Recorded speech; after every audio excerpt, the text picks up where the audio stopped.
JF-17 thunder जहाज को पाकिस्तान के दफा की सबसे बड़ी ताकत समझा जाता है, मगर आखिर पाकिस्तान ने JF-17 पर कब काम शुरू किया? अब आने वाले नए डबल सीटर JF-17 जहाज कितने ताकतवर हैं? क्या हमारी फिजाया के ये मॉडल भारतीय राफेल का मुकाबला कर सकेंगे? और मुस्तकबिल में JF-17 के आने वाले मॉडल 3 में कौन कौन सी खसूसियात होंगी? आज की इस वीडियो में हम आपको इन सब सवालों के जवाब देंगे।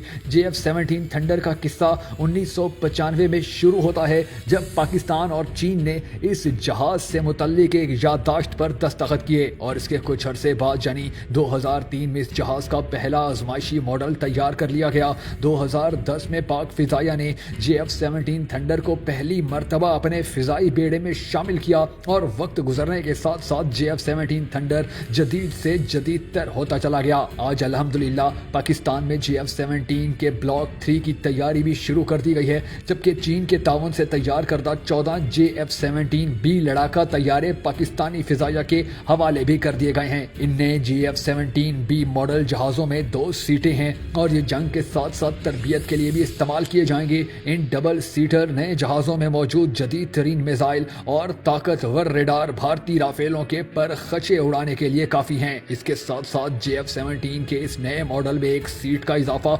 इसलिए किया गया है ताकि दूसरा पायलट भी बैठ सके और इन तैयारों को ट्रेनिंग में भरपूर इस्तेमाल किया जाए। यह मुकम्मल तौर पर हर तरह के जंगी ऑपरेशन की सलाहियत रखते हैं और पाक एयर फोर्स की ऑपरेशनल ताकत में बेपनाह इजाफा करेंगे। अब हम आपको बताएंगे कि क्या JF-17 थंडर का ये ब्लॉक भारतीय राफेल तैयारों का मुकाबला कर सकता है या नहीं, और आने वाले JF-17 के ब्लॉक 3 जहाज कितने तबाहकुन होंगे। पाकिस्तान एयर फोर्स के मुताबिक ब्लॉक 3 के JF-17 तैयारे सबसे ज्यादा एडवांस मॉडल होंगे और इसकी मदद से पाकिस्तान एयर फोर्स को इलाके में बदलती हुई सूरत हाल में मज़ाहमत की ताकत में तवाज़ुन बरकरार रखने में बहुत मदद मिलेगी। JF-17 ब्लॉक 3 4th जनरेशन के लड़ाका तैयारे होंगे और ये JF-17 का जदीद तरीन वर्जन होगा जिसमें नए रेडार लगाए जाएंगे। इस वर्जन का जहाज नए और जदीद हथियारों और मिसाइलों से मुकम्मल तौर पर लेस होगा। इसमें इलेक्ट्रॉनिक वॉरफेयर की सलाहियत को भी बढ़ाया जाएगा और हर जाविये से इसमें बेहतरी लाई जाएगी।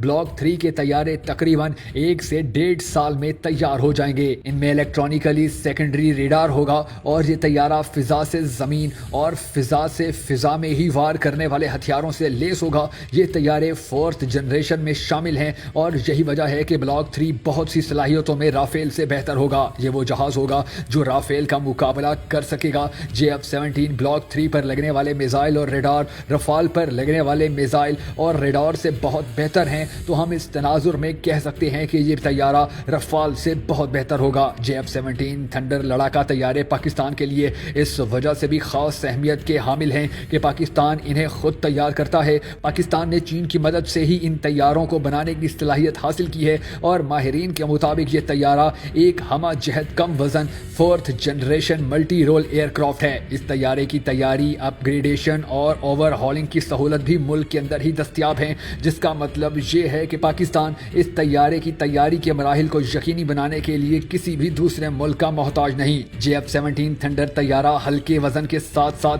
तमाम तर मौसमी हालात में ज़मीनी और फिजाई अहदाफ को निशाना बनाने वाला ऐसा तैयारा है जो दूर से ही अपने हदफ को निशाना बनाने वाले मिसाइल से लेस होता है। और इसी सलाहियत की बदौलत BVR मिसाइल से बालाकोट वाक़े के बाद इंडियन फिजाइया के मिग तैयारे को गिराया गया था। JF-17 थंडर तैयारों में वो जदीद रेडार नस्ब है जो रफाल की भी बड़ी खूबी गिनी जाती है। ये जहाज भी हदफ को लाक करके मिसाइल दागने की सलाहियत रखता है और उसका ये मिसाइल अपने हदफ का बिल्कुल ऐसे ही पीछा करता है जैसे बॉलीवुड की कई फिल्मों में दिखाया जाता है।